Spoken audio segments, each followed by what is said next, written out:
Aloha, boys and girls. This is Mrs. Dietrich, and we are here for the reading of Chapter 8 in the novel The Giver, written by Lois Lowry. We ended on Chapter 7 with what seemed like the Chief Elder skipping over Jonas entirely. Just his number is 19, and she went from 18 to 20, and then went through the rest of the assignments and seemingly ended the ceremony. So here we go. Chapter 8. The audience was clearly ill at ease. They applauded at the final assignment, but the applause was piecemeal, no longer a crescendo of united enthusiasm. There were murmurs of confusion. Jonas moved his hands together, clapping, but it was an automatic, meaningless gesture that he wasn't even aware of. His mind had shut out all of the earlier emotions, the anticipation, excitement, pride, and even the happy kinship with his friends. Now he felt only humiliation and terror. The chief elder waited until the uneasy applause subsided. Then she spoke again. "I know," she said in a vibrant, gracious voice, "that you are all concerned, that you feel I have made a mistake." She smiled. The community, relieved from its discomfort very slightly by her benign statement, seemed to breathe more easily. It was very silent. Jonas looked up. "I have caused you anxiety," she said. "I apologize to my community." Her voice flowed over the assembled crowd. "We accept your apology," they all uttered together. "Jonas," she said, looking down at him, "I apologize to you in particular. I caused you anguish." "I accept your apology," Jonas replied shakily. "Please come to the stage now." Earlier that day, dressing in his own dwelling, he had practiced the kind of jaunty, self-assured walk that he hoped he could make to the stage when his turn came. All of that was forgotten now. He simply willed himself to stand, to move his feet that weighed and were clumsy, to go forward up the steps and across the platform until he stood at her side. Reassuringly, she placed her arms across his tense shoulders. "Jonas has not been assigned," she informed the crowd, and his heart sank. Then she went on. "Jonas has been selected." He blinked. What did that mean? He felt a collective questioning stir from the audience. They, too, were puzzled.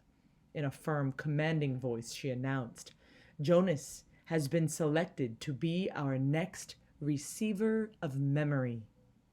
Then he heard the gasp, the sudden intake of breath drawn sharply in astonishment by each of the seated citizens. He saw their faces, the eyes widened in awe, and he still did not understand. "Such a selection is very, very rare," the chief elder told the audience. "Our community has only one receiver. It is he who trains his successor," the person who takes his place. We have had our current receiver for a very long time," she went on. Jonas followed her eyes and saw that she was looking at one of the elders. The committee of elders were sitting together in a group, and the chief elder's eyes were now on one who sat in the midst, but seemed oddly separate from them. It was a man Jonas had never noticed before, a bearded man with pale eyes. He was watching Jonas intently. "We failed in our last selection," the chief elder said solemnly. "It was 10 years ago, when Jonas was just a toddler. I will not dwell on the experience because it causes us all terrible discomfort." Jonas didn't know what she was referring to, but he could sense the discomfort in the audience. They shifted uneasily in their seats. "We have not been hasty this time," meaning they took their time. She continued, "We could not afford another failure." "Sometimes," she went on, speaking now in a lighter tone, relaxing the tension in the auditorium, We are not entirely certain about the assignments, even after the most painstaking observations. Sometimes we worry that the one assigned might not develop through training every attribute necessary. 11s are still children after all. What we observe as playfulness and patience, the requirements to become nurturer, could with maturity be revealed as simply foolishness and indolence. So we continue to observe during training and to modify behavior when necessary. But the receiver in training cannot be observed, cannot be modified. That is stated quite clearly in the rules. He is to be alone, apart, while he is prepared by the current receiver for the job which is the most honored in our community. Alone? Apart? Jonas listened with increasing unease. Therefore, the selection must be sound. It must be unanimous choice of the committee. They can have no doubts, however fleeting, if during the process an elder reports a dream of uncertainty. That dream has the power to set a candidate aside instantly. Jonas was identified as a possible receiver many years ago.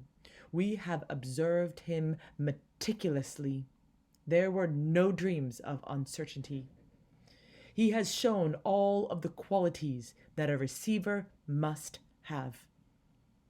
With her hand still firmly on his shoulder, the chief elder listed the qualities.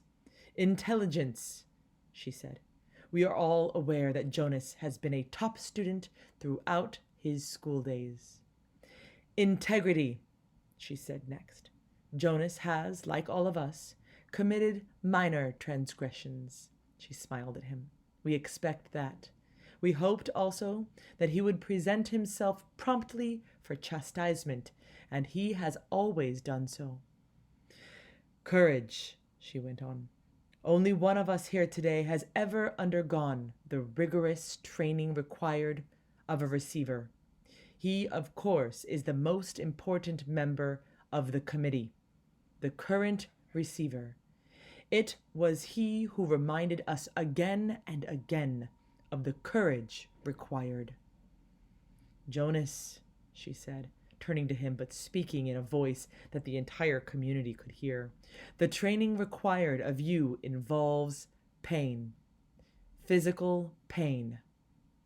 He felt fear flutter within him. You have never experienced that. Yes, you have scraped your knees in falls from your bicycle. Yes, you crushed your finger in a door last year. Jonas nodded, agreeing, as he recalled the incident and its accompanying misery. But you will be faced now, she explained gently, with a pain of a magnitude that none of us here can comprehend, because it is beyond our experience. The receiver himself was not able to describe it, only to remind us that you would be faced with it, that you would need immense courage. We cannot prepare you for that. But we feel certain that you are brave, she said to him. He did not feel brave at all, not now.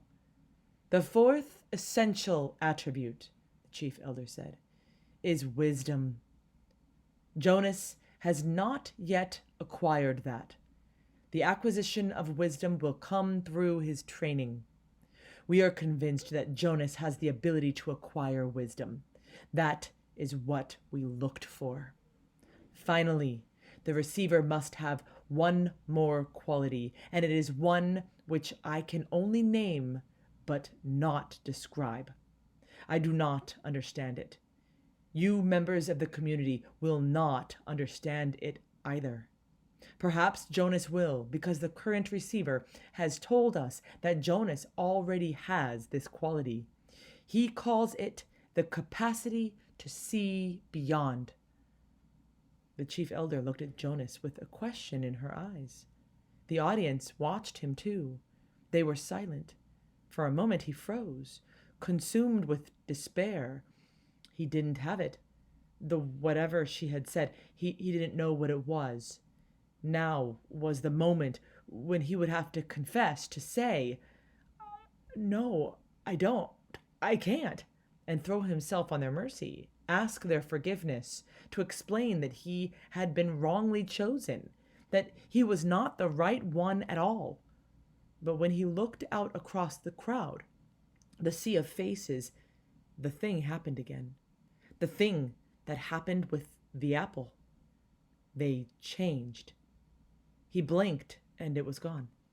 His shoulders straightened slightly.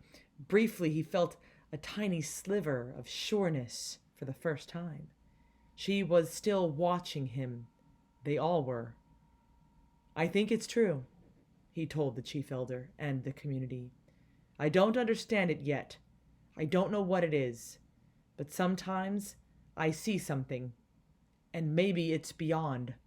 She took her arms from his shoulders. "Jonas," she said, speaking not to him alone, but to the entire community of which he was a part, "you will be trained to be our next receiver of memory. We thank you for your childhood." Then she turned and left the stage, left him there alone, standing and facing the crowd, which began spontaneously and the collective murmur of his name. Jonas. It was a whisper at first, hushed, barely audible. Jonas. Jonas. Then louder, faster. Jonas. Jonas. Jonas. With the chant, Jonas knew the community was accepting him and his new role, giving him life, the way they had given it to the new child, Caleb. His heart swelled with gratitude and pride, but at the same time he was filled with fear. He did not know what his selection meant. He did not know what he was to become, or what would become of him. Receiver of memory. Crazy. Let's find out what that is. And that's chapter 8.